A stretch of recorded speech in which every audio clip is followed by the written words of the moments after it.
You have long advocated for transparency and disapproved of green mailers. Bill Ackman compared his amassing his stake in Allergan in stealth ahead of Valiant's bid to your purchase of Coca-Cola in the 1980s. Is that right? What do you make of the covert tactic Ackman is using from a policy perspective for the markets?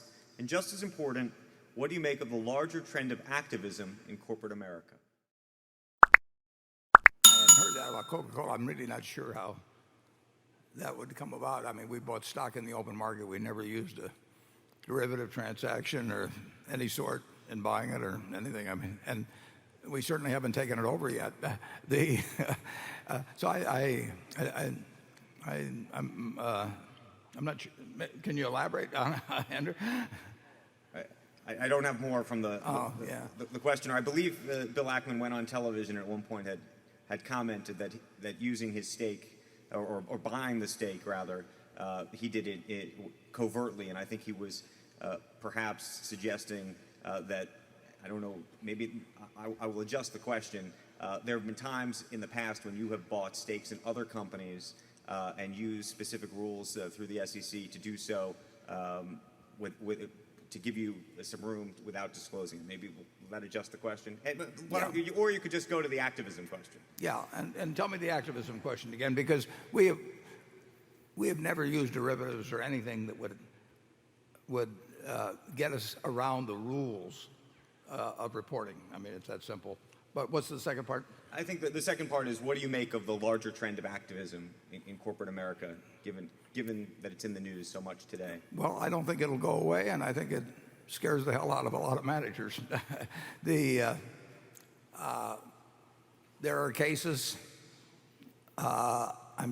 certainly cases where corporate management should be changed. I mean, you can't have thousands of corporations without that being the case. I think, generally speaking, that the activists, if they get the price of the stock up one way or another, that's going to end their interest in the business. So I don't think they're looking for.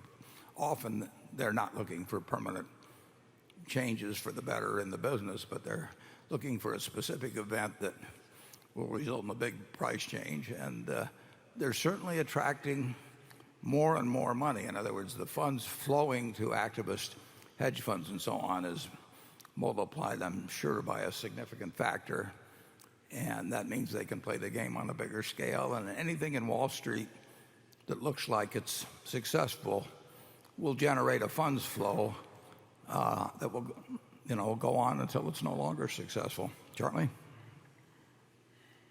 Well, you're right that the activism is causing more of a stir in corporate management than anything has in years. Practically nobody feels immune. When an activist comes into a company, 20 or 30% of the stock can change hands rather rapidly, and a management that seemed entrenched suddenly is threatened. And of course that sort of thing causes a lot of anguish. And on the other side, the activists by and large, we're making a fair amount of money. And of course, in the culture we live in, most people don't care how the money is earned. They just care whether they get it or not. And so that just grows like the beanstalk of Jack. And so I think we have a very significant effect. And some of the stuff, you'll find an activist who is not what you'd want to marry into the family, going after a company you would never buy into. And when that happens, it reminds me of Oscar Wilde's definition of fox hunting. He said, the pursuit of the uneatable by the unspeakable. And I think we're seeing some of that.